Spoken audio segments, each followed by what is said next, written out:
Good evening. Welcome to the Finance Committee. It is January the 15th. Amber, may I get a roll call, please? Mayor St. John. Here. Mr. Capel. Here. Mr. Ayer. Here. Mr. Grumney. Here. Mr. Martin. Here. Mrs. Cooper. Here.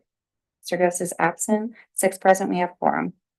Okay, thank you. We have minutes from our December the 18th, 2024 meeting. Motion to approve. Motion approved. Second. Second by Molly. Can I get a roll call, please? Mr. Martin. Yes. Mr. Ayer. Yes. Mr. Capel. Yes. Mayor St. John. Yes. Mr. Grumney. Yes. Mrs. Cooper. Yes. 6 yeas, minutes passed. Okay, we have a rather light schedule. Our Director of Finance is absent this evening and not feeling well. So we have our city manager that's going to go ahead and help us out here tonight. So Mr. Hennessy, we're going to talk about wastewater treatment planning financing. We Plant are. financing. So we had planned on taking, I think, the bulk of this meeting to talk about this anyway. So hopefully, Dana's absence doesn't set us back too much. And again, I'll be happy to, if you've got questions on any of the financial matters, we'll follow up with Dana and get back to you on that. So what I wanted to do was walk through some preliminary numbers as it relates to financing our wastewater treatment plant expansion. We've certainly talked a lot about this plant expansion. We've gone out to the bid process. That took a little bit of time, as you may recall. We now do have 2 bids in hand. We're reviewing the bids and trying to make a determination about which one to recommend to council for an award, which is one of the reasons I'd mentioned a little bit earlier. We will meet in 2 weeks as a council, because I think if all goes well, we would like to at least be able to bring that to you for consideration at that point. But what you have in front of you, like I said, it has nothing to do with the bidders themselves, but basically where we are with respect to financing it. So I've made a few assumptions on here. I certainly want you to, test whether or not, test me at least in terms of whether or not you think I've accurately captured the city's risk associated with financing the wastewater treatment plant. We can rerun this analysis again. Based on some additional assumptions, but I'll explain the assumptions as I go through. What I did do on the left-hand side is I did number each line, because as we were talking through it earlier today as staff, I realized that I'll probably point to some lines and just sort of say this is a combination of that line and this line, so it might be just a little bit easier for you to follow along. Okay, so starting at the top of the document, the first thing I've got on here is a 30-year financing option and a 45-year option. What I will say is that when we submitted preliminary financial paperwork to the Ohio EPA or the Water Development Authority for financing, they had priced it as a 30-year option. Once we got the bids back and realized that they were substantially higher than the city had anticipated, I was made aware that there is a 45-year option. And so I wanted to show you what a 45-year option might look like as well. I mean, that may be too long. You may not be comfortable financing, a wastewater treatment plant out that long, but they are doing it today. And so it is an option. So on line 1, what I've given you is the apparent low bid that we have. Like I said, we've got 2. So, and then I've got a column for the base bid only, and then I've got a column with the base bid and the alternates, and I've listed the alternates there for you to see as well. So the scenarios that we work through are basically if we accepted the base bid, or if we accepted the base bid plus all of the alternates. Keep in mind, we don't have to accept all the alternates. We can accept one, none, both, but this represents kind of the both ends of the extreme. So we're looking at a base bid of $30.2 million and a base plus alternates of $31.62 million. Again, the sludge storage facility, just as a reminder, is basically we want to make sure that that's all stored under a roof, so that when it's there and meant to be dry, that it doesn't get rained on and then gets wet again and becomes just a challenge with respect to drying out the sludge before it's disposed of. And then alternate number 2, the building renovation, that is the building that Dale and his team work out of. It's got the lab in that space as well. The building renovation does include some additional square footage. So those are the kind of the differences between the base bid and the bid with alternates, base bid with alternates. Then what I've listed are other expenses associated with the construction of the wastewater treatment plant. We've got it on the council agenda. We've tabled it for a couple of months now. There's contract administration and there's contract inspection services. The administration work is basically the design consultant, in this case, CT Consultants, basically reviewing any submissions just to make sure that any proposed equipment by the contractor meets the requirements of the original bid. If there are alternates, they can look at that and see whether or not it's an equivalent. If there are any design issues, they also are managing the contract in such a way as to address any outstanding design issues. The construction or inspection services is basically not the building. It's not a building inspector. In fact, the only building inspector work here is going to be the building renovation. This is really the city's owner's representative in some way. They're the ones with the professional background. They're on site every day, watching the contractors do the work, documenting the work, notifying us of any deficiencies, working closely with the design consultant to make sure any issues are resolved. And they also help review pay applications just to, again, make sure that what the city is paying is consistent with what's been installed. So you may remember that DLZ served that function for us as it related to the municipal buildings.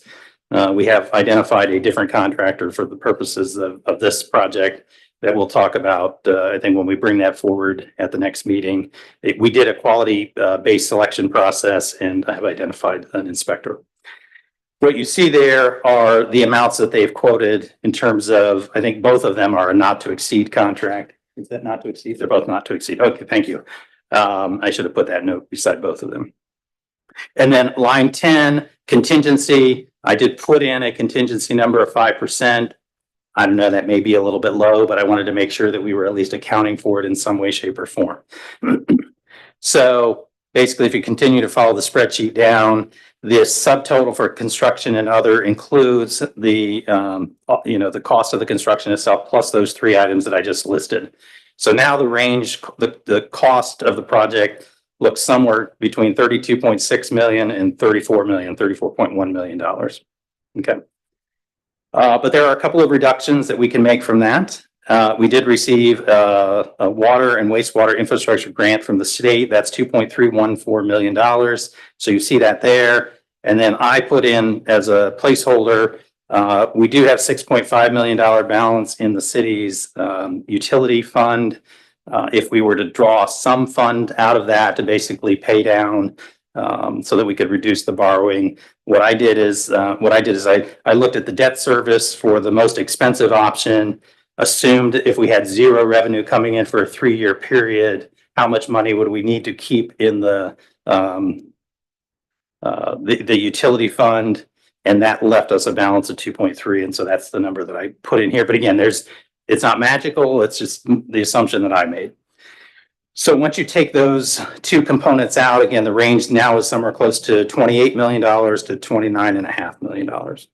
Okay.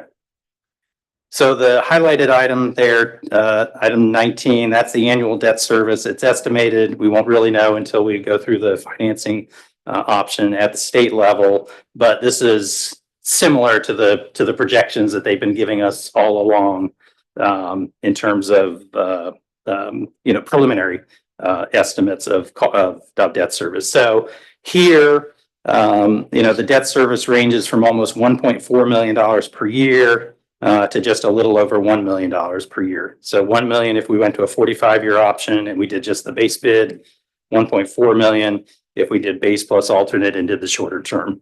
There is a differential in terms of the interest rate. I tried to identify roughly what that looks like. And again, we won't know until it gets underwritten at the state level.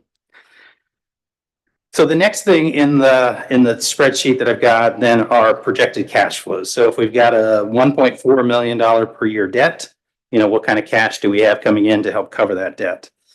So the first line, line 22, estimated annual tap fees. So here I've got projected $681,600. This is consistent with the assumption that's in the rate or the utility rate study, where we had indicated there would be 100 new taps each year. And if all of those are residential taps, that's the assumption here. All of those are residential taps, that equals 681,000 plus.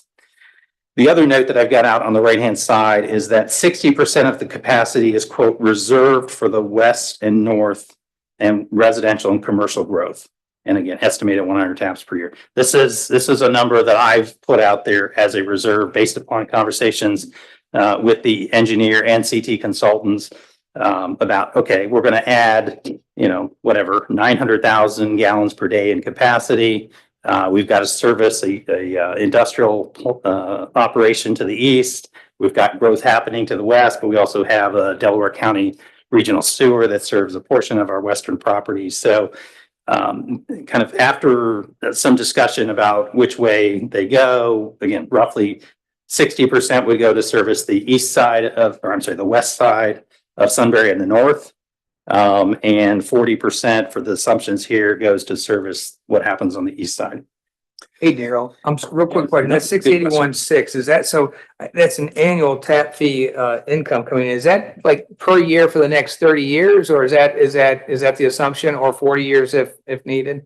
Yeah, that's exactly right. So that's 100 new units per year. Right. Okay. Now you may recall that on our in the zoning reports, we're at 150, 160-ish units or something like that. Not all of those are happening, that would affect our plant. Some of those are affecting the Delaware County system as well.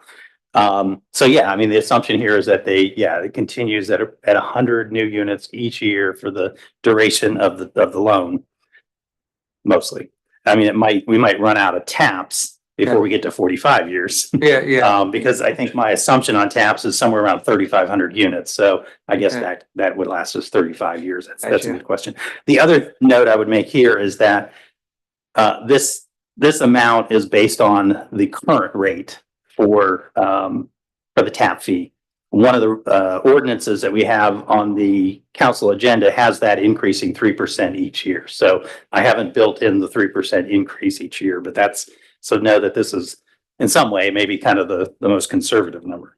And one more question. I'm sorry, Joe. Those tap fees then are they allocated elsewhere now? And so if we're allocate all those to this, are we having to steal from one part of the budget to another? No. Okay. No. This is new revenue to the system. Okay. It's not factored into, factored into the current financial model. It was factored into the rate utility study as contributing to the overall utility fund fees, or the utility fund, the health of the utility fund. But again, this is new growth, again, targeted toward as we've talked about, right? We want growth to pay for growth. This is really, these are new users in the system helping to pay for this expansion of the wastewater plant. Okay, thank you. And then the other item I've got on here is an industrial reservation. I do have a footnote on that. Cash flow beginning in 2028. So this is also another important note to bring to your attention. I mean, this source of income only comes in if one, it's still pending the execution of a development agreement, which is still being worked through. So that's one caveat there. And the other thing is it's built upon an assumption that this reservation is in some ways being pre-purchased because it's just not clear how quickly the development happens to the east. As we've talked a little bit about, I mean, power is a challenge as it relates to the Amazon project, but that's not the only project that we expect to happen on the east side of town. Again, this is sort of predicated on the notion that there's a pre-purchase of essentially equivalent to dwelling units. It's basically taps, and like I said, contingent on that development agreement coming into place. So absent that, I mean, there's a shortfall of 700. Little short of $600,000 per year if we just rely on the tap fees.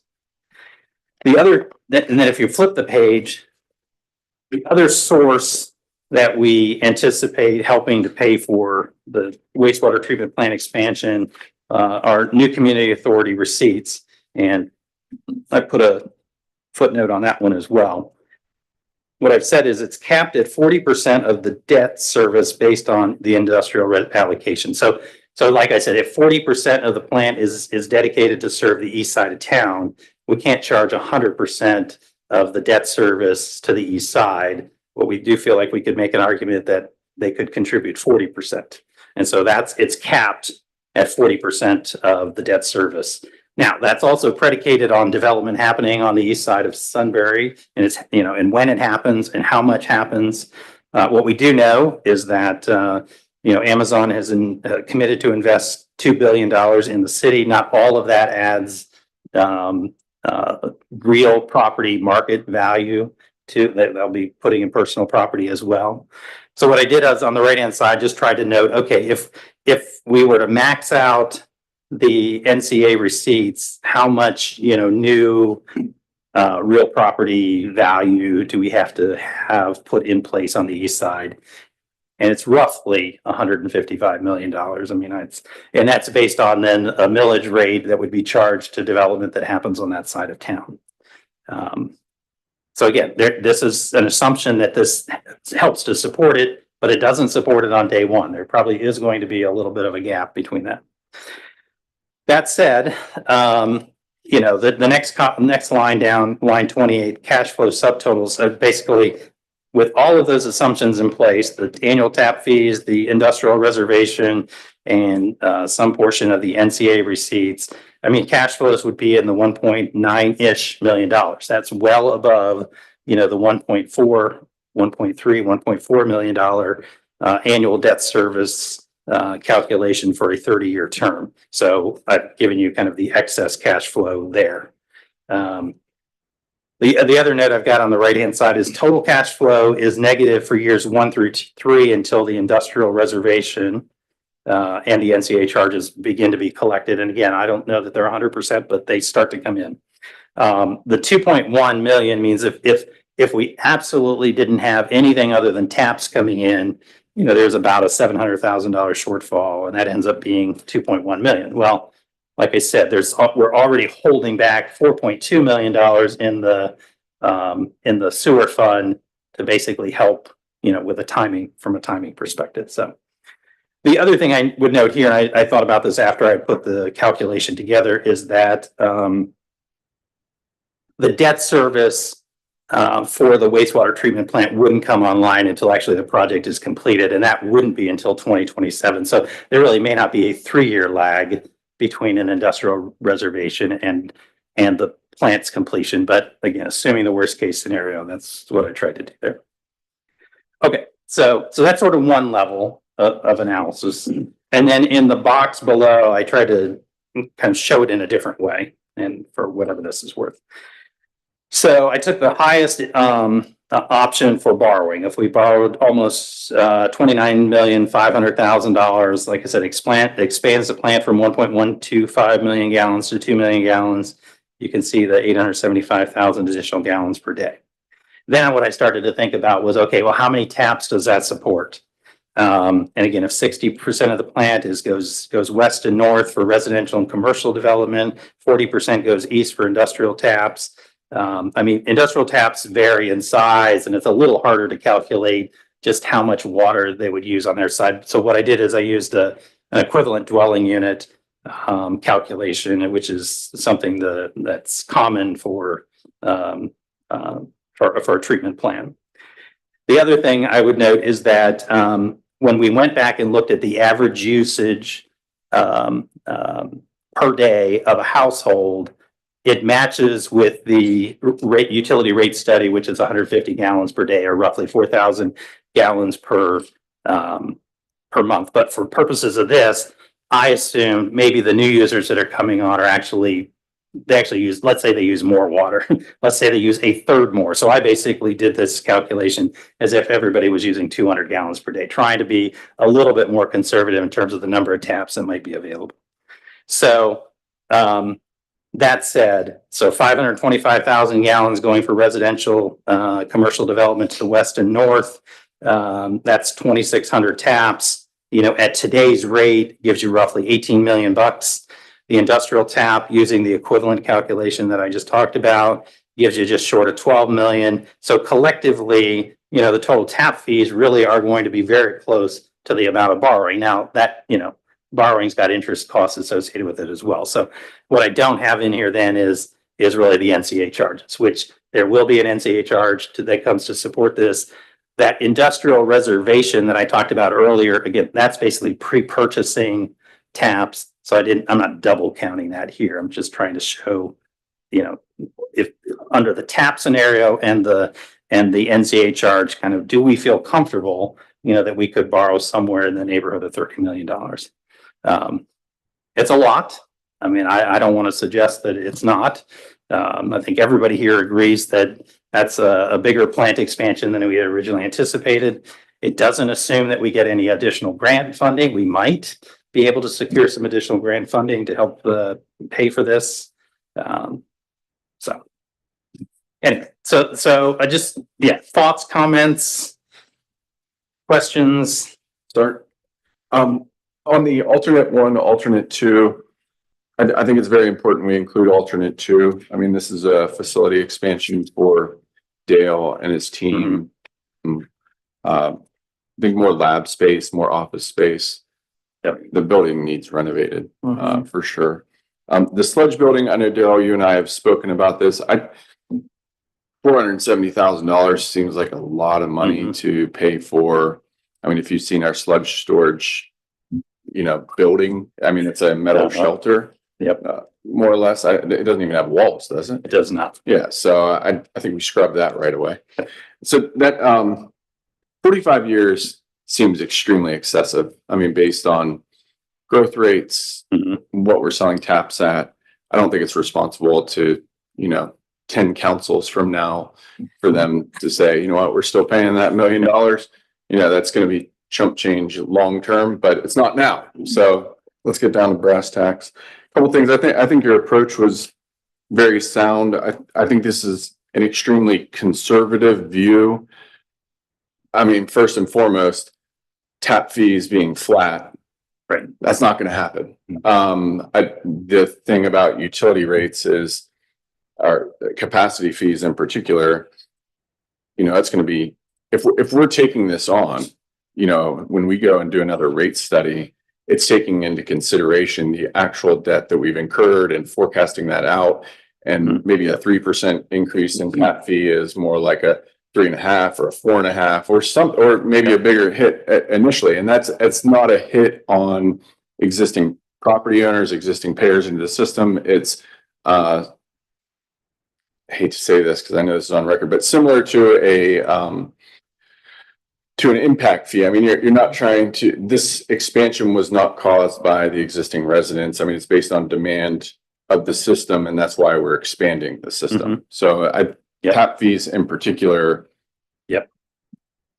I think it's heavily underestimated, but I like your approach.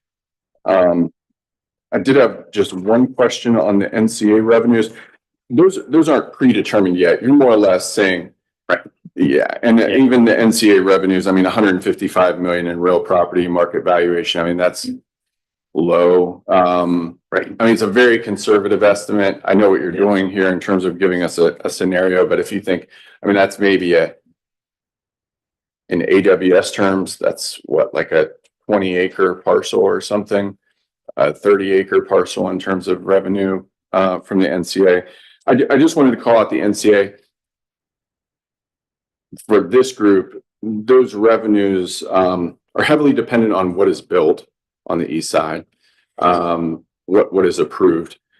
And it's also not determined where those NCA revenues are going to be spent. So think there's other expenses like roadways, sewer line expansions, out in the field where you need to take a sewer line or you need a pump station.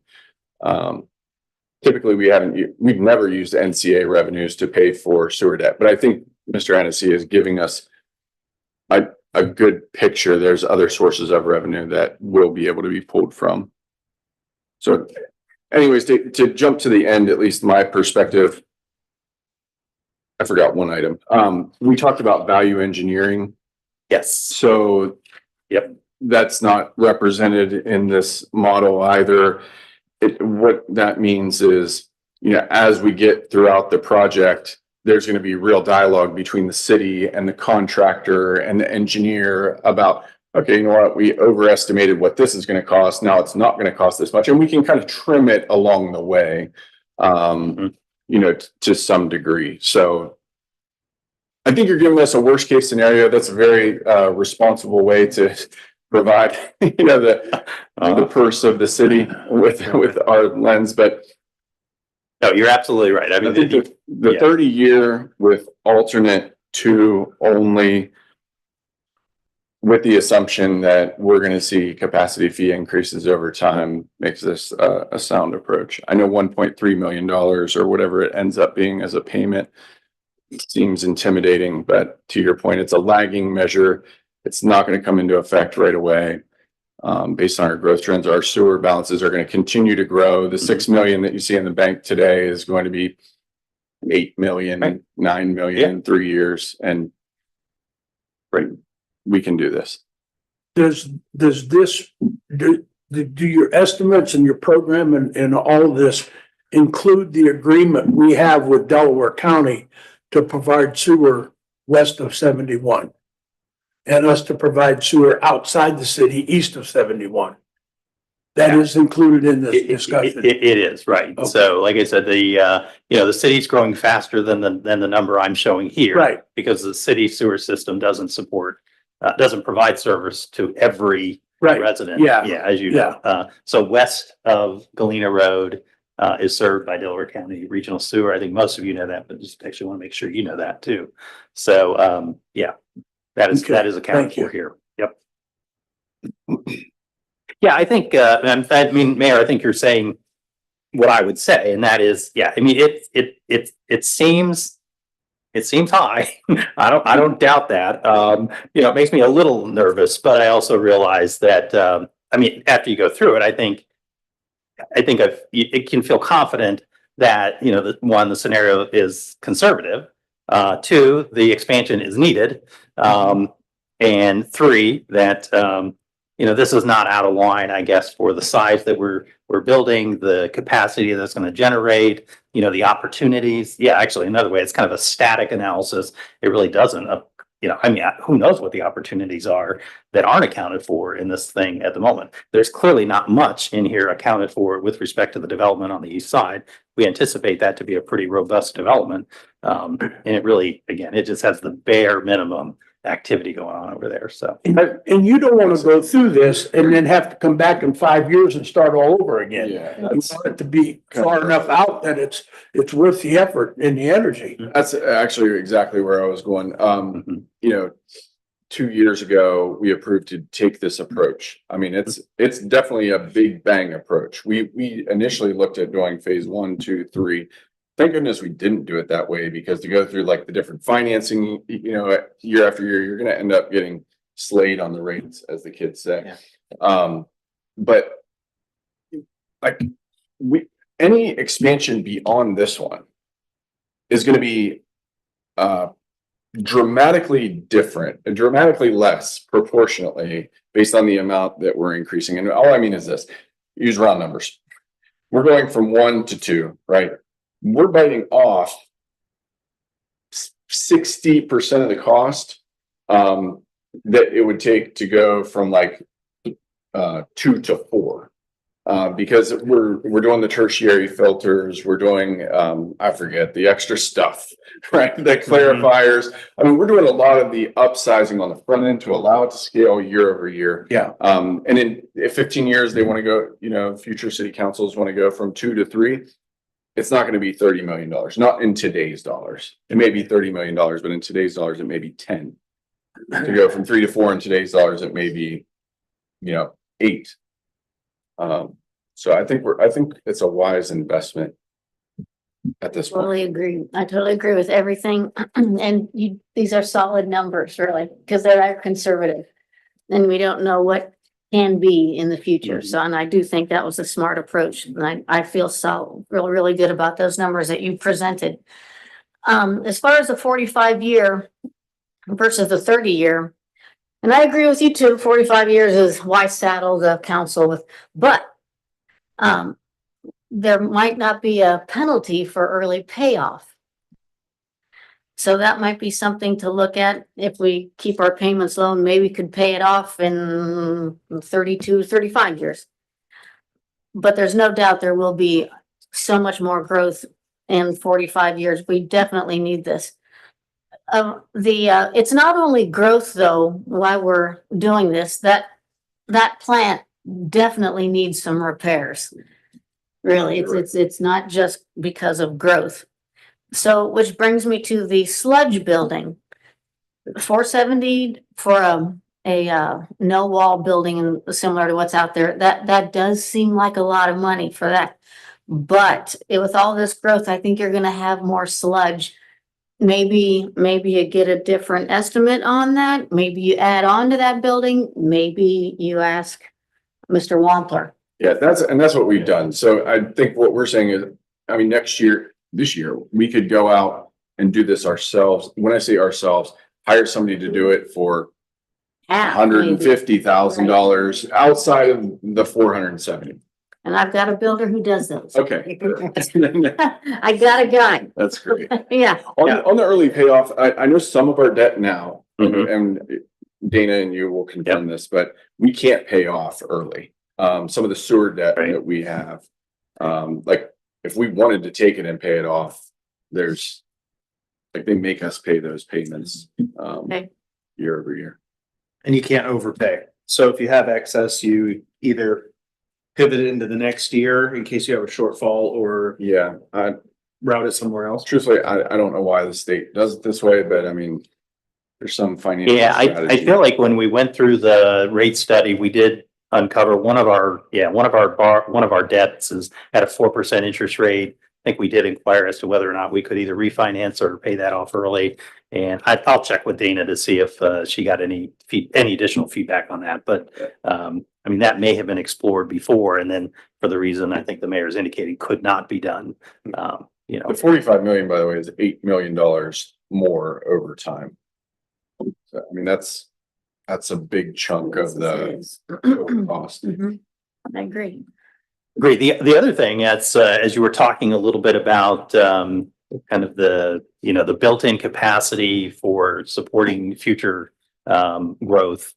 One of the other things I think that we have identified we absolutely have to do, and I know it's been talked about in the services committee, and that is at least the Cheshire ditch. We know that is a big contributor to inflow and infiltration into our system now. So there's another way to basically expand our capacity by, fixing that ditch and getting rid of all the, basically what flows into then has to be processed by the plant. So we have put money in the budget to do it. We have purchased a camera. I don't know that we'll be able to use our camera, but we do have that as a goal for this year to at least camera it, identify the issue, and hopefully identify a contractor to do the work. Whether we get all the way to the end of the year and have it repaired or not, I don't know if we get all the way there, but we'll try. But that could be, again, a significant contributor to additional capacity that doesn't cost the city a whole lot of money. So Can I add a sidebar on that? Just if you want to watch one of the most interesting YouTube video series, and I'm sure you watch these all the time, sewer lining videos. It's amazing, like what they do. It is like the coolest thing ever. Future, because I'm sure that'll be one of our remediation efforts. You can invite them to come and visit the trial. Hear it, because some of them do like a steam operation, so Yeah. the video did have like a loud whistle. I don't know. I usually watch my videos on no noise. Season two. Yeah, Good job. Yeah. that's right. Yeah. Oh, yeah, I, let's reduce it. as Carla's excited about the sanitary line. Okay, well, we will continue to pursue. We'll stay focused on the 30-year option. And we'll and the sludge facility. Oh, the other thing I was going to add is that after talking to Dale Wampler a little bit about this as well, there's also kind of an operational issue that we could do as well. Right now, the sludge is removed once per year. Right. We could actually just have the contractor come in, do it twice a year, and it wouldn't have to No. increase the capacity at all. Like $15,000 Yeah, or it's something. very like that. modest. Yeah, Okay. so as another option, so. Okay.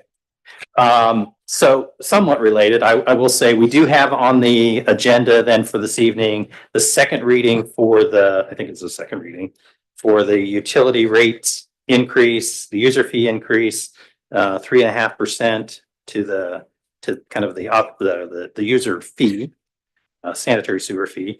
And we've got a 3% charge increase for the taps as well, called connection charges. We do need action on those this evening if we're going to be able to implement them with the next billing cycle. Because we'll get numbers from Delco and we'll begin to process payments for the, I guess we'll call it the January bill before the January 29th meeting. So are there questions or comments about that, or anybody want to just concerns that people might have? The reason that we're adding a 5/8 tap is, I can't remember why. So our current ordinance does not have a fee for the 5/8 inch tap. That is the common tap or the common meter size for a residential unit. And so based upon the study done by Baker Tilly, that's the fair rate to charge for the installation of that. Now, having said that, if Delco puts in a 3/4 inch rate at a residential unit, they're going to pay the resident will pay the 3/4 inch meter charge. So this is not a way to kind of subvert the actual meter size that goes in. And I went back and I looked at the notes from the last time council acted on the connection charge, and there are some notes in there about how Delco was putting in larger meters. And so I just want to be clear on this. If it is a larger meter, it will be charged a larger amount.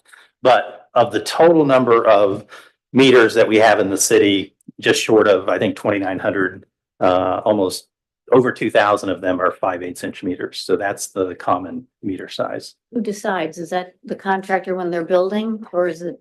Yeah, I was gonna say that is part of the design, the meter size. That's not Delco design. I mean, I guess that's the developer. Okay, Yeah. okay. So, yeah. So, okay. Yeah, so that's what that is. So those are exactly the same percentages that we have in play today. So no change whatsoever to those rates. Okay. All right. Next up, the 2024 financial update. Dana indicated she'll continue to work on that and bring that to the next meeting. So I think just wants to kind of recap the total spending for 2024 by fund, by activity, that type of thing. So that's pending. The bank to book reconciliation. Any questions? We have that before us, but yeah. The question's been asked. If there are any questions, if anyone has any, speak now or. Yeah. I mean, I'm sure she would be able to describe the reconciliation for sure. But she has included here the income tax numbers for the entire year. So you can see that year over year, up 9% over 2023. And I think she has reported at previous meetings that's consistent with what she had forecast in the budget as well. So that's good. We haven't quite doubled the number from 2020, but in a very short period of time, I mean, you can see that, revenues are definitely growing pretty significantly. So. Hey, well, thank you, Mr. Hennessy. I appreciate it. And thank you for the report on the wastewater plant. I thought that presentation was very clear and straightforward. I appreciate the math on that. It followed logically. So thank you. That helps me a ton. So, any other questions for Mr. Hennessy before we or any comments before we close the finance committee for the evening? When do they want to break ground on that plant? If everything's a go, when would? So again, still doing due diligence on the contractor. The contractors indicated that they believe they could mobilize within 3 to 4 months after a contract is awarded, which would be pretty quick. Now, there's a lot of site work to be done and that kind of stuff. So, I mean, maybe you don't see, capacity building in there at that point. It's a 2.5 year build out cycle. So it'll be a while. The plant will continue to operate. Dale understands that, the contractors understand that they have to be able to ensure that the contract or that the facility is operational the full time. They'll have to do some bypass pumping and that kind of stuff. But again, they'll develop a plan for that kind of stuff. So, but yeah, I mean, we will definitely see action on that plant this year. They should provide a schedule as well, so we should have a general idea of what will be going on. Thank you. Okay. Any other comments? All right, I'll make a motion to close the meeting. Second. By Mr. Capel. Sorry, thank you. Roll call, please. Mr. Grumney, Yes. Mr. Capel, Yes. Strayer, Yes. Mayor St. John, Yes. Mrs. Cooper, Yes. Mr. Martin.